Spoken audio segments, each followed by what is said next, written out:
Hi guys, welcome back to the channel this week. I have a very special guest joining me, my absolutely favorite crafting partner, my daughter Lou. So Lou, you live in Nashville with my grandkitty. Tell me about him and tell everyone about him. Pancho is a American bobtail mix. So he's orange. He has the cutest little bobtail. And next month, well, I guess actually in a few weeks, he'll be celebrating his first birthday because we found him when he was 4 weeks old. But that was in May, so his birthday would be, I guess, in April. Yeah, but you kind of are celebrating his gotcha day. Yes. Yeah, so that's going to be fun. We're going to have a little party for him. And Pancho actually has his own Instagram account, so I will link down below in the description box. And anytime you see him sporting a bandana, it's probably possible that his Gigi gave it to him. He loves vintage, just like me. Yeah, so that's the other thing is you are currently designing a line of t-shirts, and Yes. you are going to be developing possibly a PDF pattern line of some of your creations. And you're definitely, you love the cottagecore aesthetic and prairie wear. Yeah, So, very Southwest vibes. yeah, so who are some of your current inspiration icons that you're looking towards? Why didn't you ask me this earlier? Because it has to be off the cuff. Let's take a sip of tea out of our Cottage mugs. Our house is called Storybook Cottage, so I love to collect Cottage. But you have some favorite design icons.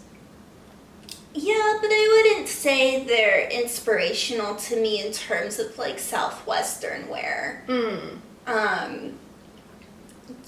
I tend to favor designers who have, the 60s or 70s aesthetic. I guess though, someone that does do Western wear very well, Ralph Lauren. Just some other figures that you love. I mean, I know you're a big fan of Jane Birkin. Yes, all of the 60s icons. Edie Sedgwick.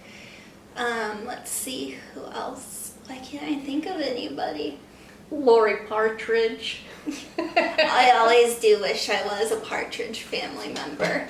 Yes, yeah, that definitely, Lou has a degree in fashion design and music history. So Nashville is the perfect place for her to be. And you've worked on a few fashion shoots, magazine stylings, worked with photographers. And when the pandemic has reached a zenith, do you hope to go back to that, or do you just want to move forward with creating your own line?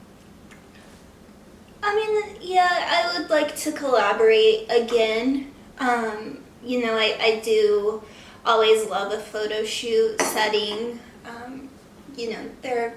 They're fun. Yeah. So hopefully, can collaborate again in the future. But I think right now I'm just going full steam ahead with my own thing. But that can also have photo shoots too. Yes, absolutely. So I think I really enjoy when we collaborate together. Mm-hmm. And one of the things is bringing your designs to fruition.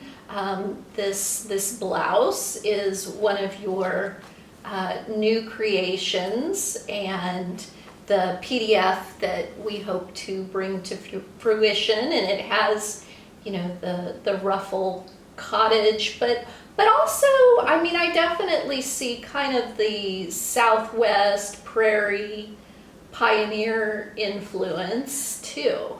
Yeah, it's definitely very much, it has like kind of a bohemian aesthetic. So taking a notch back to my 70s wear that I love so much. It's definitely, with the ties influenced by, why can't I think of the word? Because I'm putting you on the spot. A peasant blouse. Yes, peasant blouse. Peasant Absolutely. blouse. So we both love vintage and going out to estate sales and repurposing what we find. And Lou and I lived with her dad, and her brother was born in Germany for 3 years. And one of the things that I think we really loved was springtime in Germany, and their decor there, they celebrated, the egg, the rebirth, and I thought it would be fun for us to craft together. And the thing about here in America, springtime and Easter, we use a lot of pastels, such as the lavender egg that you see here.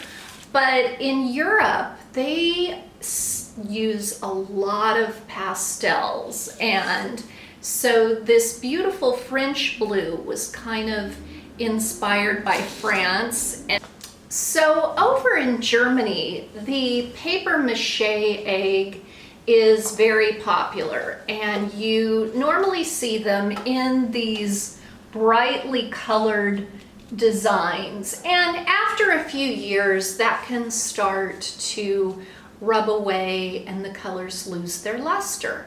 And so some of the eggs that I had brought back from Germany, I wanted to see if they could be repurposed or reimagined in a new way. And so first I thought, well, would they take paint? And so I just wanted to cover the faded image.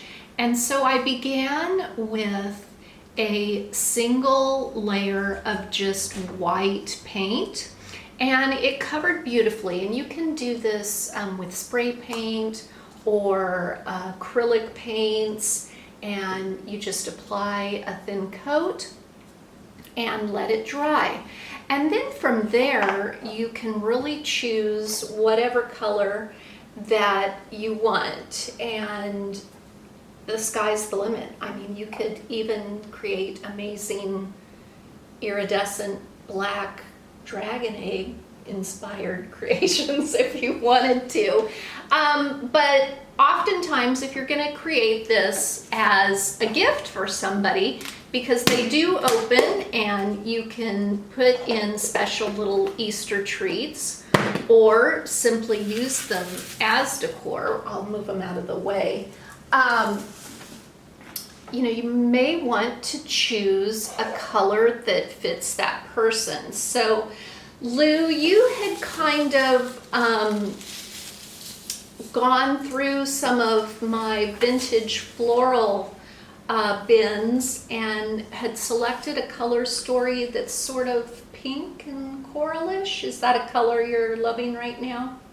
It's a color I love all of my life. It's true. It's true. Pink is by far my favorite color. No doubt about it. I especially love, that 60s neon coral color, like these little flowers. So. Yeah. So, one of the things, as I said, when we're out looking for treasures together, I'm sure a lot of times when we pick up stuff, people are like, what in the world are you going to do with that? Case in point was this very sad hat.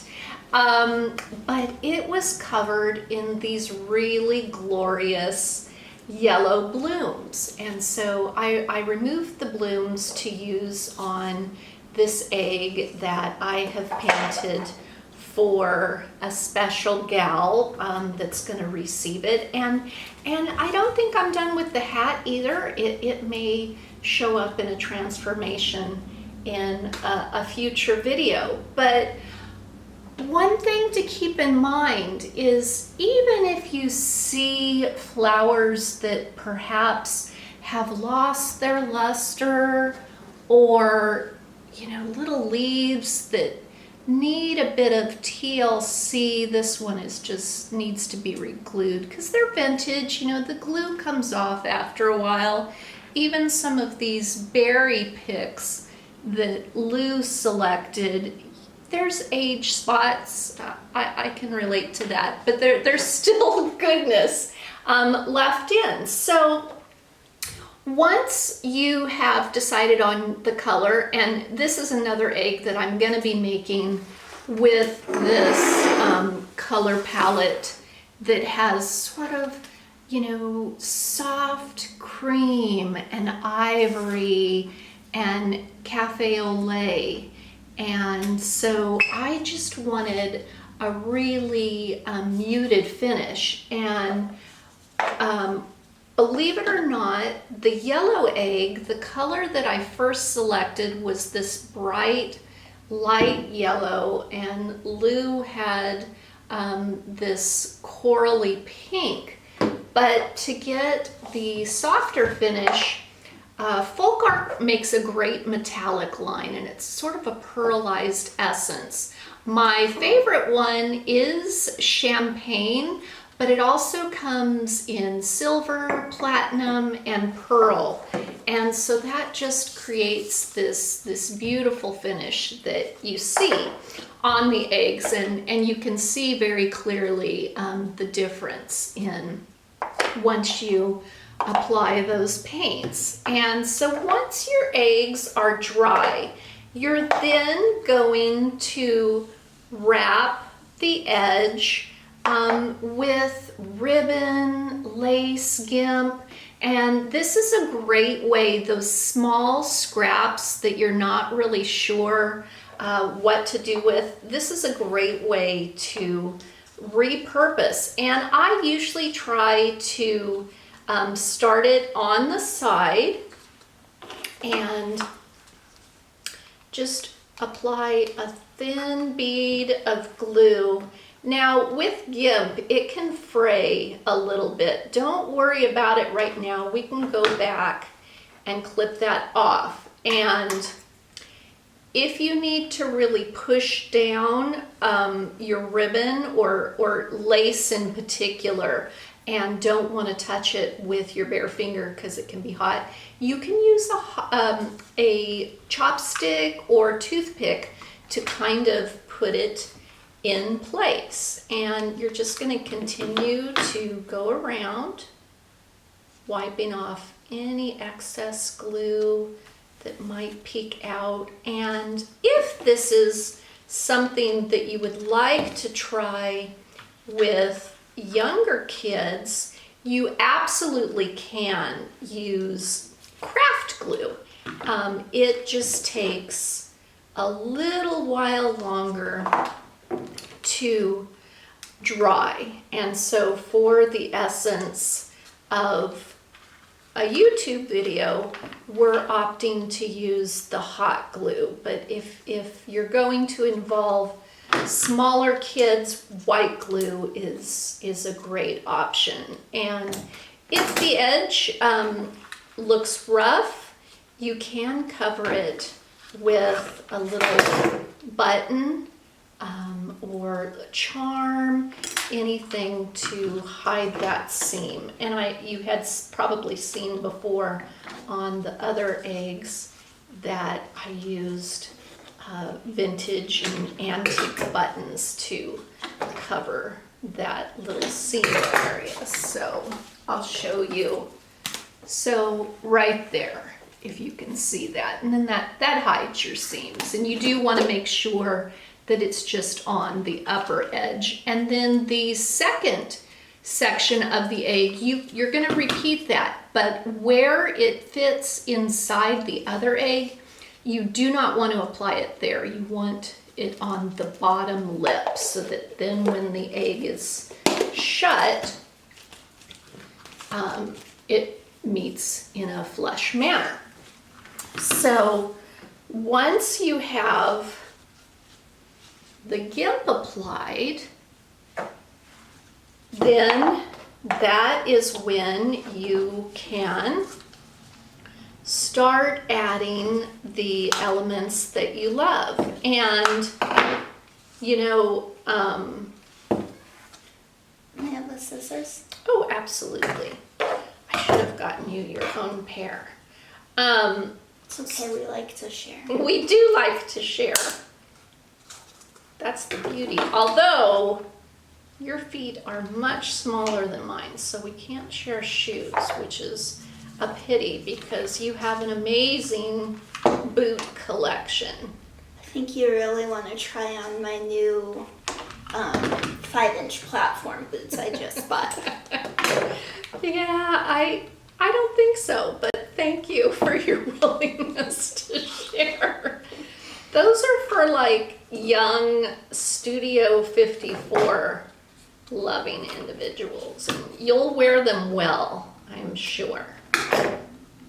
All right, so we have the Gimp applied, and you can kind of see how on this one I've done it right above the little interior loop, and we'll cover that seam later. So then once you have your egg all ready to go, then that's when you can start topping it with various elements. And really just think outside the box, anything that captures your fancy.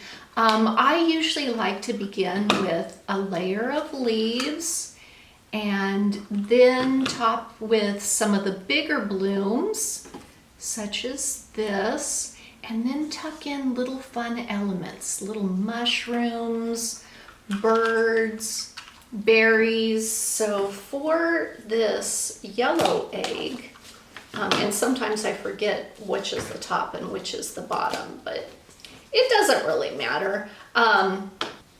So for this egg, I'm gonna start with this grouping. And sometimes you have a stem that's a little bit longer than what you need, so just get your snips. You can get these in the jewelry making aisle, the floral, and then I'm actually gonna coat the back of the leaf stem as well as the flower and just kind of position it into place, finessing it, because you are dealing with a little bit of a curve.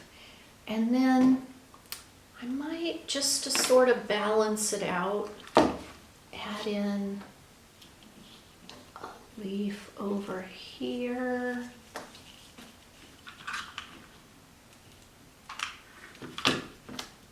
And then you can just kind of, maybe this blossom.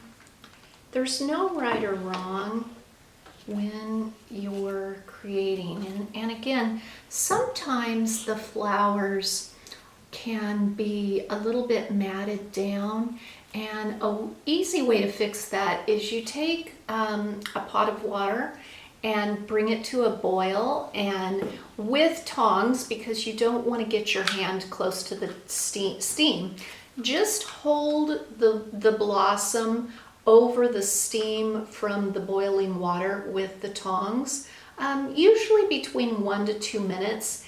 And on my website, I'll share before and after of some of the blossoms here.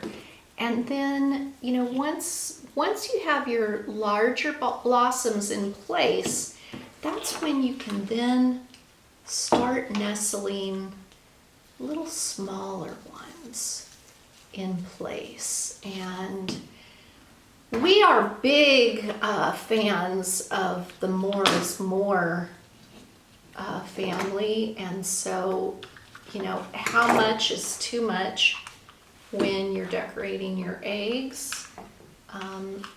that's really up to you. If it's not gaudy, I don't want it. That is a very apt description. Whoops, thank you.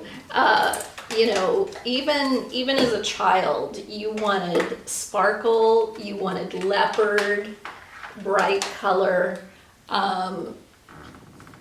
You know, Elton John was definitely a design influence in your younger years.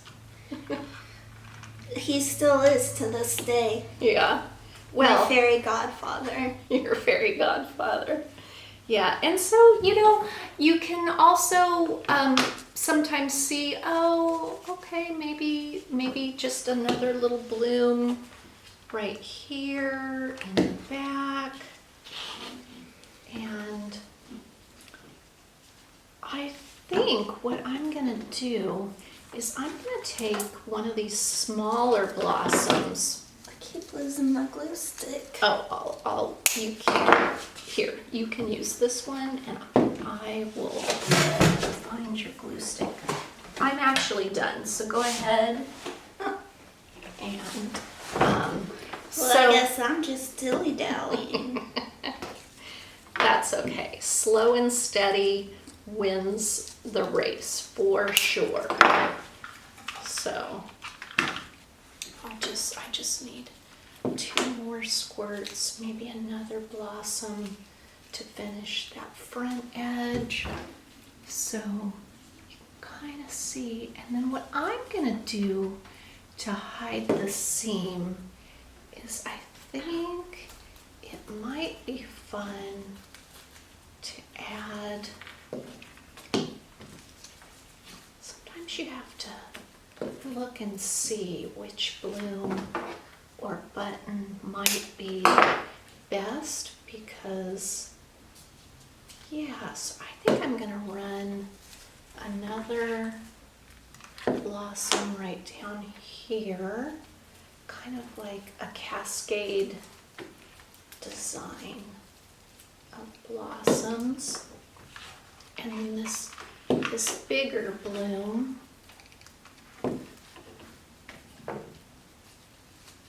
right down here. It's on the top of the egg, but it comes down far enough, you can kind of see how the design is cascaded down, that it hides that seam. So I'm pretty happy with that. Maybe we might add another right here. And you know, when is enough? When you say it is. And so again, do I want another little blossom right there?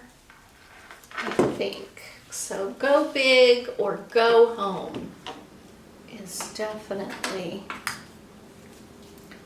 a good inspiration trend when you're crafting these eggs. Now, if by chance you don't have any of the old paper mache eggs lying around and your thrift store is fresh out, I did see that Cost Plus World Market carried these eggs very inexpensively, and of course the best time to get them is the week after Easter when everything goes on sale and you can get them to create for next year. And Lou is dealing with some pesky hot glue strings, and you do kind of want to hold it up to the light to see if there are any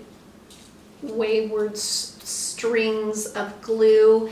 And a tip trick is to hit it with a warm hair dryer, and that gets rid of them really fast. And this is now ready to put in a very small gift, and all sorts of fun treasures can be tucked in here. A little bath bomb, soap, candy of course, and I'm actually going to make a little fabric headband to place inside of that. And so, you just can't make a mistake with these eggs. And the beauty is that they are all one-of-a-kind creations, and repurposing the old flowers that another individual perhaps would have deemed only fit for the trash. They have been reimagined and given a second life in a beautiful way, because I'm a big believer in presentation. And so in this case, the element that holds the gift inside is just as lovely. And Lou, I love your creation. You've never made these eggs before, so it's definitely a project that anybody can create with. And do you see yourself creating similar things in the future? Yeah, of course. I mean, I have a long ways to go until I can match you in terms of decorating for a holiday, but the easiest way to do that is to make your own decorations. Absolutely, absolutely. And the beauty of this project is you really can make it your own, and I hope that you will come back and craft with me, and definitely let's have some more adventures together really soon. And so thank you for joining us this week. I do have a step-by-step video accompany blog post, and I'll link directly to that below. As always, a thumbs up is most appreciated. I try to respond to each and every comment, and Lou and I are actually going to be creating a really fun tablescape this next week because your birthday is on Easter this year. I think this is the third time that has happened. I know it's happened at least once before that your birthday's been, but I think maybe even twice before. So we really have to do the decor up big, and I'm gonna give you a guess what the color palette is. Certainly not pink. Definitely pink. Thank you so much for joining us.